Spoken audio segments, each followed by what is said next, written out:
नारियल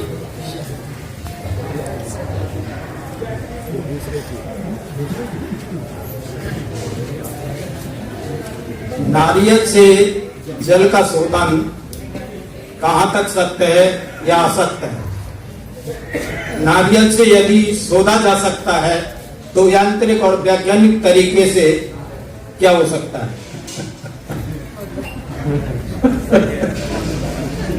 चलो भाई ठीक है।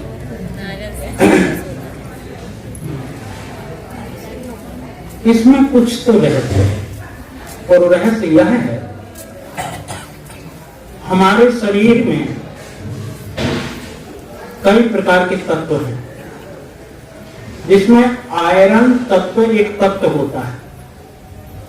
जिसके शरीर में आयरन विशेष होगा, कुछ लक्षण पानी का मिल जाता है, कुछ, संपूर्ण नहीं कह सकते, क्योंकि आप लोगों ने वो कहानी सुनी होगी। आपने सुनाई है असली विषय में तो हम कहानी नहीं कि कोई पैसा पानी देखने वाला आया, वो बहन ने सोची घर में जरा इसकी कुछ परीक्षा लेकर के तो देखें। पति ने बड़ा आदर स्वागत किया। वो बहन क्या की, थोड़ी उसने चतुराई की, क्योंकि किसी की परीक्षा लेना है तो चतुराई करनी ही पड़ती है। अपने पति देव की थाली में चावल परोसा, उसके ऊपर बहुत सा घी डाल दिया ऊपर, और जो देखने वाला आया था उसकी थाली में घी उसको भी दिया, लेकिन किया क्या, नीचे घी रख के ऊपर से चावल रख दिया। अब पारस करके जब सामने थाली आई, उसने देखा है इसने अपने आदमी की थाली में तो घी रखा और मेरी थाली में, क्या ये स्वागत करना नहीं जानते? अतिथि का भी स्वागत नहीं जानते लोग, कैसे अतिथि का स्वागत किया जाता है? उसने कहा बहन तुमने कुछ भूल कर गई हो क्या? कहा भैया नहीं तो मैंने कोई भूल नहीं की। नहीं नहीं कुछ भूल तो कर गई है। कहा नहीं कोई भूल हो ही नहीं सकती। तो कहा फिर तुम्हारे पति की थाली में घी और मेरी थाली में? कहा ओहो यही तो समस्या है। बोला 1.5 इंच नीचे का घी तो नहीं देख सकता है, 400 फीट नीचे का पानी बताने जा रहा है। पानी नहीं साफ नहीं बता। ये एक उदाहरण है। वास्तविकता पानी में कुछ चीजें सत्य हो सकती, जैसे मैंने बताया कि आयरन तत्व जिसके शरीर में विशेष होता है, कुछ संघटनाएं होती हैं, घटती हैं, लेकिन इसे कोई गारंटी से 100% दावा करके नहीं कह सकता कि मैं जहां पानी बता रहा हूं बिल्कुल ठीक होता है। कोई माई का लाल पैदा नहीं हुआ आज तक जो ये कह दे कि 100% गारंटी से मैं कहता हूं। हाँ कुछ लक्षण गति चलती है और वो उस लक्षण के आधार पर वो बताते हैं कि पानी की मात्रा यहाँ होगी, और सत्य भी निकल जाती है, कभी कभी सत्य भी निकल जाती है, और एक में कई घटनाएं हैं सत्य निकली हुई है। इसलिए इसकी विषय में ठोस ये नहीं कहा जा सकता कि बिल्कुल सत्य ही है, ऐसा नहीं कहा जा सकता। जैसे मेरे पास आयरन की कमी है और मैं आयरन की 10-5 टैबलेटें खा लूं और फिर सो दूं तो भी नहीं होगा। वही तो इसलिए नहीं होगा कि प्राकृतिक आयरन और कृत्रिम आयरन दोनों में धरती आसमान का फर्क होता है। प्राकृतिक आयरन स्वाभाविक आपके शरीर में उत्पन्न होता है, और ये आयरन ऊपर से आपने लिए, इसलिए वो नहीं संभव। अगर हमारे द्वारा किसी भी प्राणी की मौत हो जाती है तो उसका पाप होता है या नहीं? लक्ष्मी, अनजाने में जब आप जानते ही नहीं हैं तो उसका पाप पुण्य से कोई संबंध ही नहीं। बाद में पता चलता है कि हमारे हाथ से ये हो गया तो पश्चाताप होता है, और वो पश्चाताप प्रायश्चित है उसका। आपने जान करके नहीं किया, पाप उसका लगता है जिसको जान करके किया जाए। जैसे कोई सर्प घर में निकलता है, लोग जानबूझ करके उसकी हत्या कर देते हैं, मार देते हैं, तो जानबूझ कर किया गया। बलि का बकरा जब ले जाता है व्यक्ति जानबूझ करके ले जाता है। आपके पैर में चींटी अगर मर जाती है उसका कोई पाप नहीं लगता है, और अगर इसका पाप लगता है तो हम सब भी पापी हो जाते हैं, क्योंकि किसानों का अन्न हम सब खाते हैं और किसान अन्न पैदा करता है। पता नहीं कितने जीव मरते होंगे उसके हल से, उसके बैलों के पैरों से, उसके पैरों से, लेकिन वो अनजाने का पाप पुण्य है, और अनजाने का पाप अनजाने के पुण्य से समाप्त होता है। जैसे वो अनाज पैदा करता है, अनजाने में कितने पशु पक्षी चींटी कीड़े मकोड़े खाते हैं, वो अनजाने का पाप अनजाने का पुण्य से समाप्त होता है, इसलिए अनजाने का कोई पाप होता ही नहीं।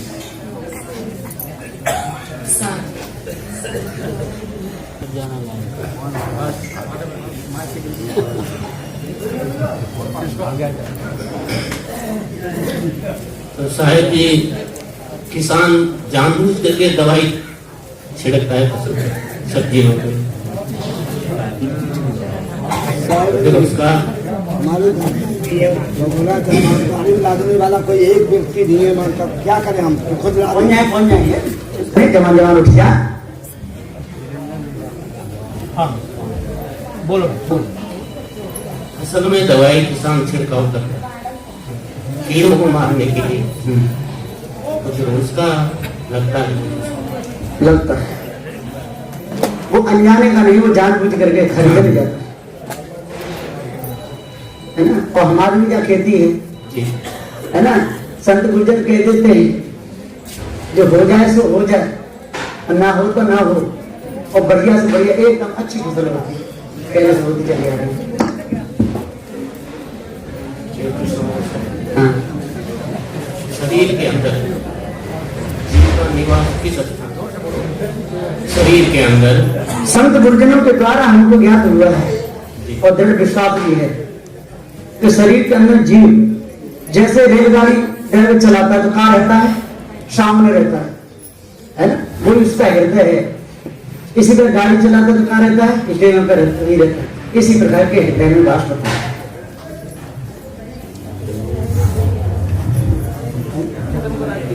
माइक के करीब आओ। साहेब बंदगी,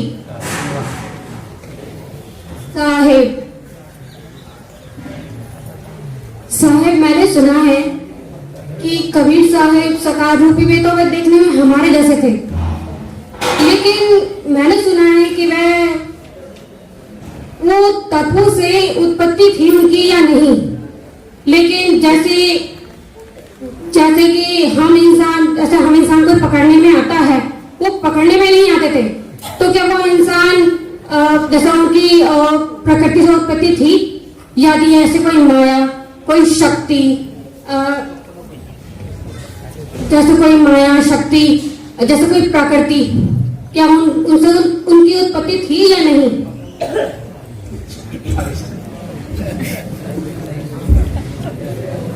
बहन का बहुत सुंदर प्रश्न है, क्योंकि हमने जो पहले से सुना है वो हमारे अंदर घुसा हुआ है, इसमें हम अभी तक विवेक नहीं कर पा रहे। सदगुरु कबीर को पकड़ते थे, वो पकड़ में आते नहीं थे, उनको तलवार से काटा गया, तलवार से वो कटे नहीं, अग्नि में जलाएगा नहीं जले, पानी में डुबाएगा नहीं डूबे, अनेकों बात कर गई। लेकिन एक बात मैं पूछना चाहूंगा बहन, कबीर साहब का जो चित्र बना है ये शरीर का है कि अशरीर का? शरीर का भी और शरीर का भी, जैसे शरीर में बताया गया है कि तत्वों से बना। एक निश्चय बताओ, शरीर का फोटो निकलता है कि बिना शरीर का?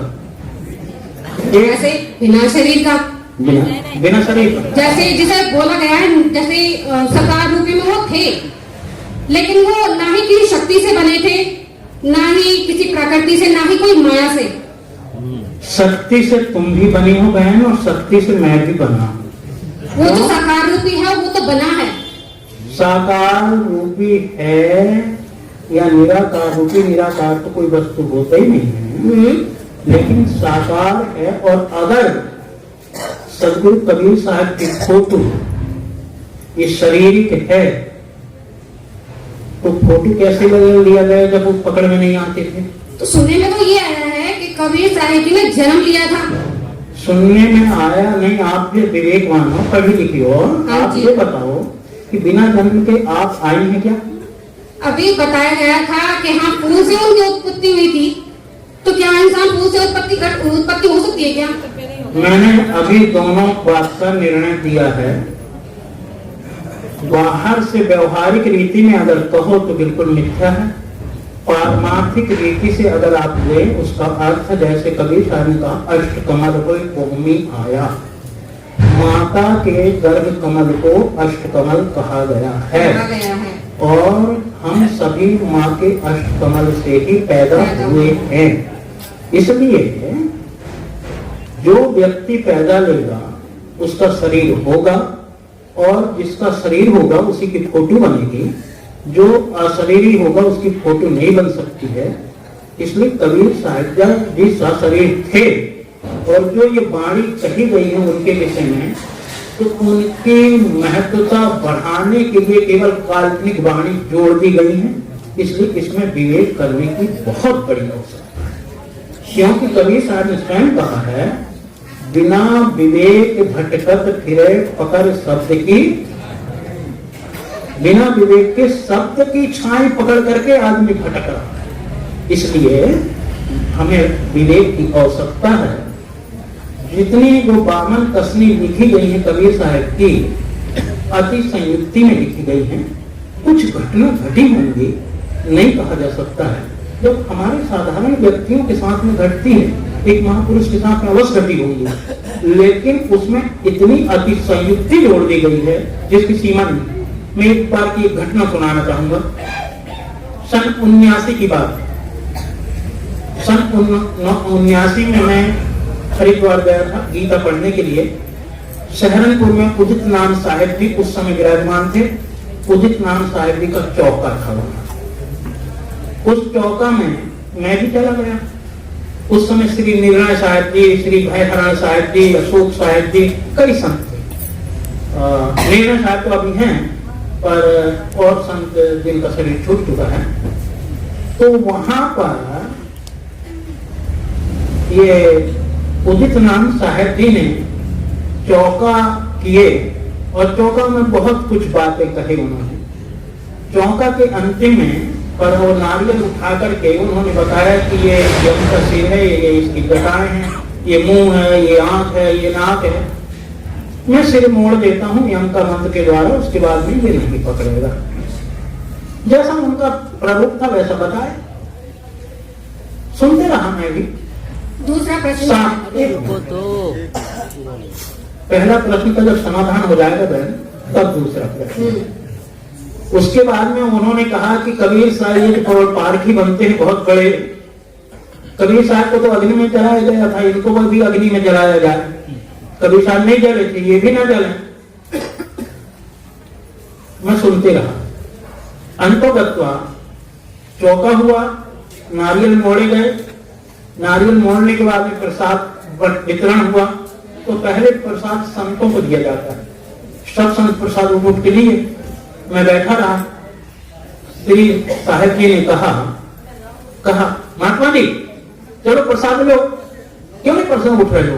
मैं कहा साहिब जी नहीं, मैं नहीं लूंगा। नहीं लोगे? क्यों नहीं लोगे? मैं कहा साहिब जी मैं मांस नहीं खाता।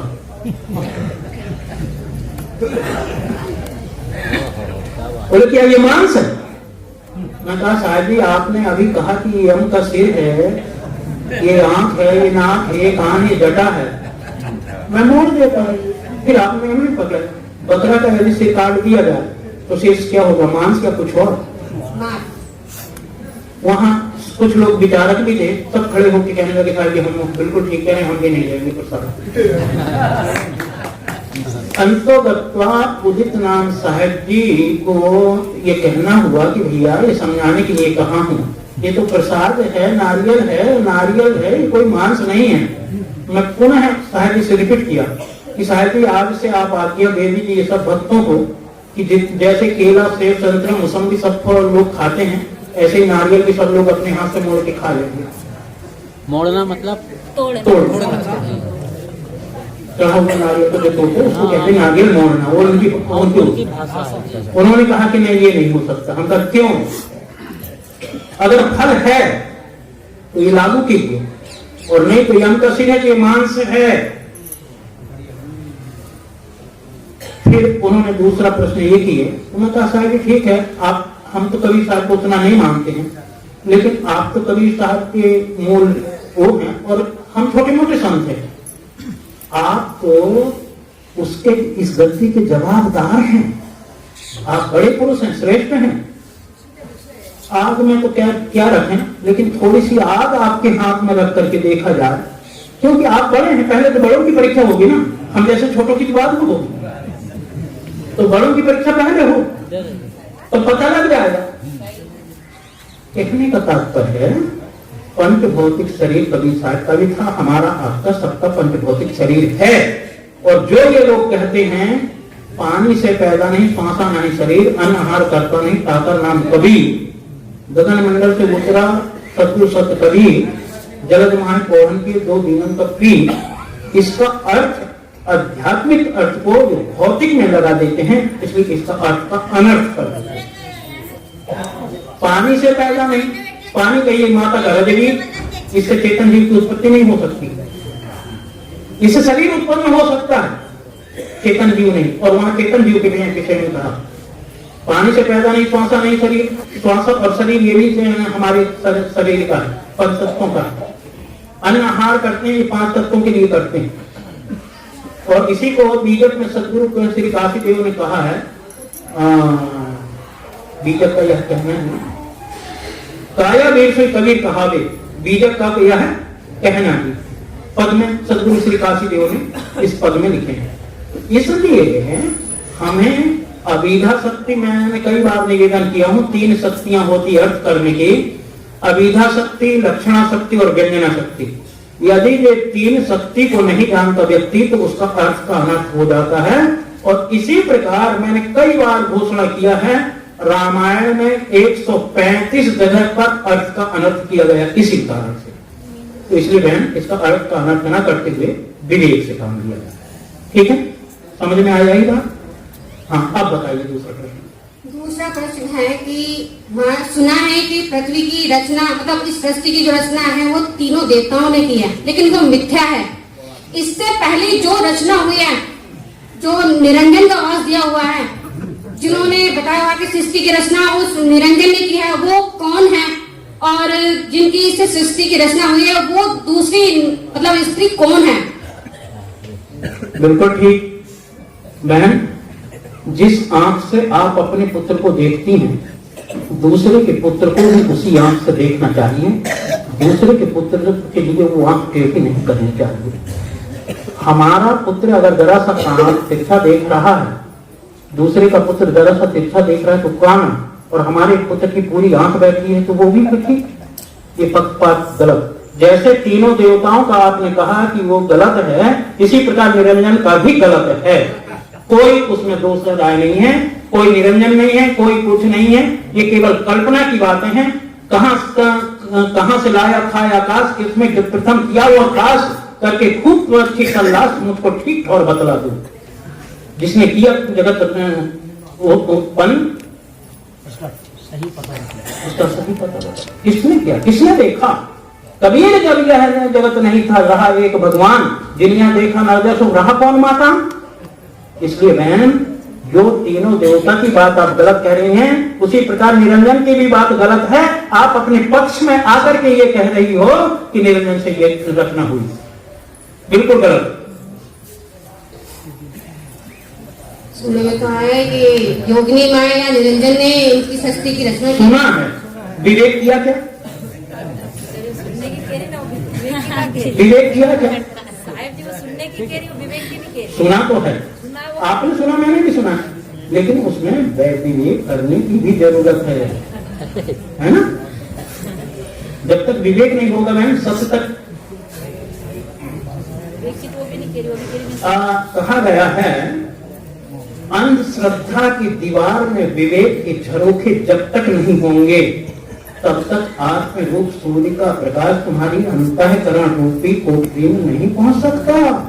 इसलिए अंतःकरण रूपी कोठरी में प्रकाश करना है तो विवेक की महती आवश्यकता है। इसलिए विवेक करो और तब बचियो। जब विवेक आपके पास में होगा, भ्रम जाल बगजाल है, बूढ़े बहुत अचेत, ये भ्रमजाल है, वाणी का जाल है, बगजाल। बूढ़े बहुत अचेत कहीं कभी से बांचिए जाके हृदय, इसलिए विवेक कीजिए और विवेक करके दो विवेक से ठहरे। दो और दो तीन कहोगे, चाहे छोटा सा बच्चा, मानोगे उसकी बात? 100 साल का बूढ़ा कहे तो नहीं मानोगे ना, है ना? इसी प्रकार ये भी जो बात आपने कहा कि ब्रह्मा विष्णु देवता ने रचना गलत की है, वो तो गलत है, तो निरंजन पे आपने सही कैसे मान लिया? क्योंकि आपका ये पक्ष, इस ये पक्ष को भी छोड़ो। साहिब जी पक्ष नहीं, वो साहिब जी वो पक्ष वाली बात नहीं करी, वो कही मैंने सुना है, वह तो इतना ही कह रही मैंने सुना है। विवेक तो आप बता रहे हैं, वो तो सुना है कह रही है। सुनी बात पूरी नहीं होती, आंख और कान में 4 इंच का अंतर है। विवेक तो आप बता रहे हैं। एक खाली पूछा है, प्रश्न किया है। चलो कोई बात नहीं, पूछना आपका कर्तव्य है, पूछा, पर उसको विवेक करो और विवेक करके निर्णय लो। ठीक है? अच्छा साहब, एक और पहले ये बताइए कि मुर्गी पहले आई या अंडा पहले आया? बहुत सुंदर, बहुत सुंदर। दोनों अनादि हैं। मुर्गी के बिना अंडा नहीं हो सकता, अंडा के बगैर मुर्गी नहीं हो सकती, इसलिए दोनों अनादि हैं। हम ये नहीं कह सकते रात पहले कि दिन पहले, स्त्री पहले कि पुरुष पहले, मुर्गी पहले कि अंडा पहले, ये नहीं कह सकते, दोनों अनादि हैं।